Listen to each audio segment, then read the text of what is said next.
Ukaziat.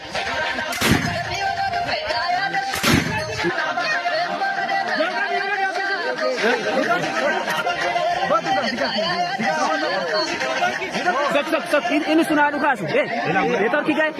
Sunadu kasu koi. Sunadu kasu.